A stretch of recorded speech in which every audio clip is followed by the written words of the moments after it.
that we were reincarnated based on prior teachings that I've experienced under wicked men. Okay? You had men who wanted to pose as ancient prophets of the past.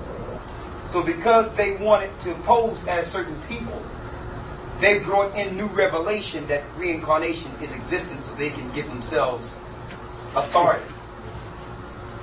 Alright? So I've been on both sides of the ball. So we can blatantly speak in boldness to let you know that if you needed somebody to teach you whether or not reincarnation was correct, you'd have came to us 10 years ago. We would have convinced you that reincarnation was correct.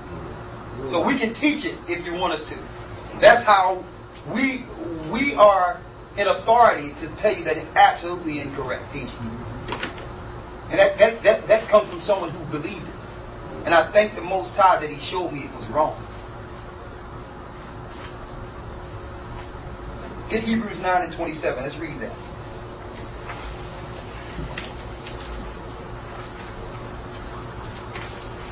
Then we're going to show you what happens when you leave.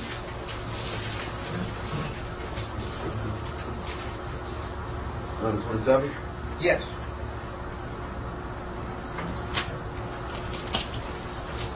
What does it say?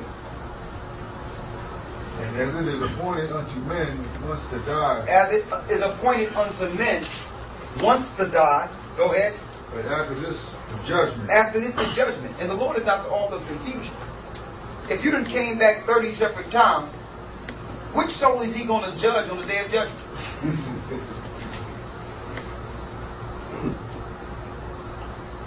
Right? Read it again.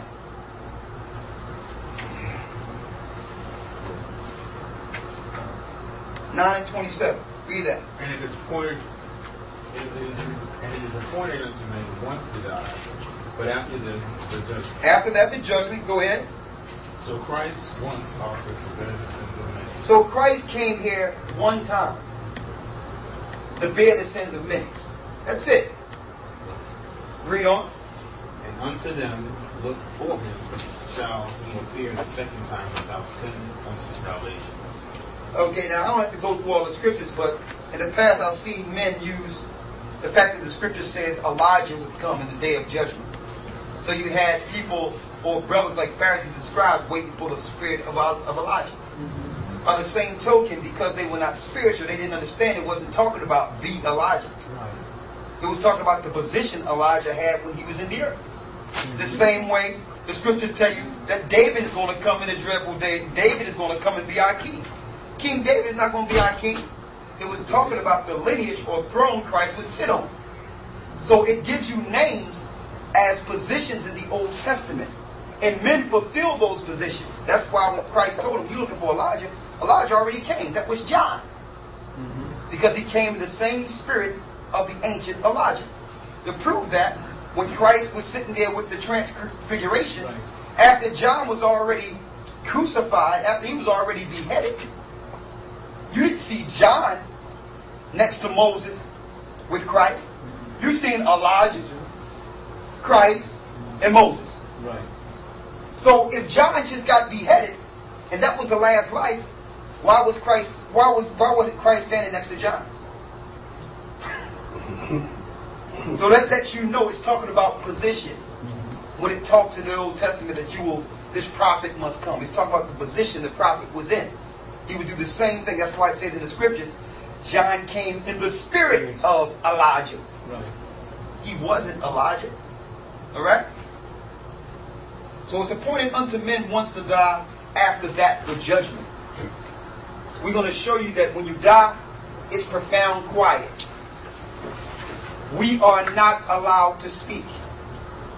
The only speaking we can do is now, based on what our judgment will be. This is our voice right now.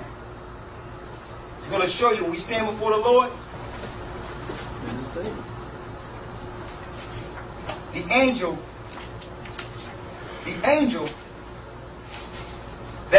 that was your so-called guardian, or that goes to the Father every sundown to report. will be the angel speaking, accusing you against the Father if you've been wrong. We're going to show you. Let's get into the apocrypha first. Who has an apocrypha? Okay, let's go. Since you have a Bible, I want you to go into the Bible. Get Luke 16. You get that. You got a Bible, right? Yeah. You raised the question of hell. I give it away to a homeless man today. Huh? I give it away. Somebody get that brother a Bible, man. That was a good gesture, man. Lord gonna look out for you. Where we going? We're going to Luke 16 since you have a Bible. Hope you'll have some time, man. Because I don't know when we're going to see y'all again after this. So our time is your time right now.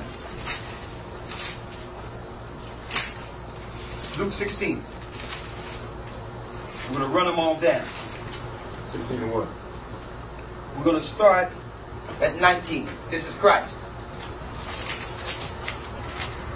What's your name, brother? Chris.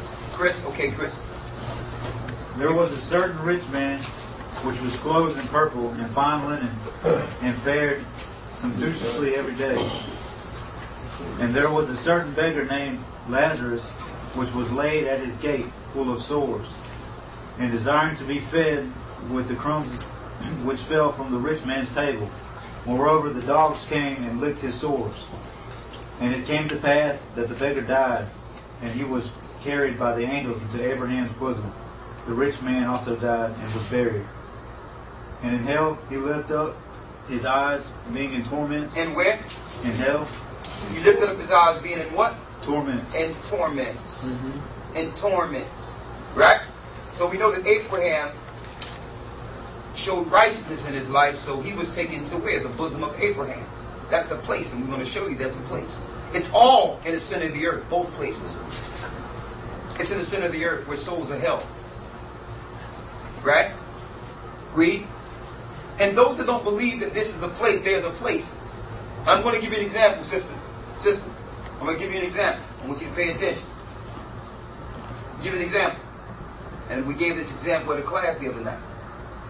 When you sleep, you're just sitting there, right? You're just laying there. Nothing is going on, right? You sure? Yeah, something is going on here, right? You're all over the place. You're walking down the street, you're running, you're flying. Exactly. Right. Somebody's trying to get you. Mine right? going. But that's the example. You are actually indulging in that life.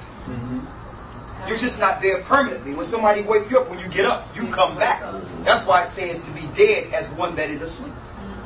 The difference is when you're asleep permanently, you don't wake up. You're just in that state based on your judgment until the last judgment. So instead of you running and getting away or getting woken up, you get to see the end of that. You get the full dream. Right. Forever. Okay? What verse you at?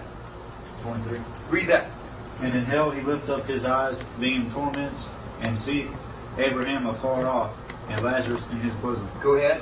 And he cried and said, Father Abraham, have mercy on me, and send Lazarus, that he may dip the tip of his finger in water, and cool my tongue, for I am tormented in this flame. But Abraham said, Son, remember that thou in thy lifetime proceedest thy good things. Remember when you was living all good and presumptuously all living fat? Read. And likewise Lazarus evil things. And remember Lazarus came to you because he was hurting and needed some medication and needed help, and you dissed him. Remember that? Read. But now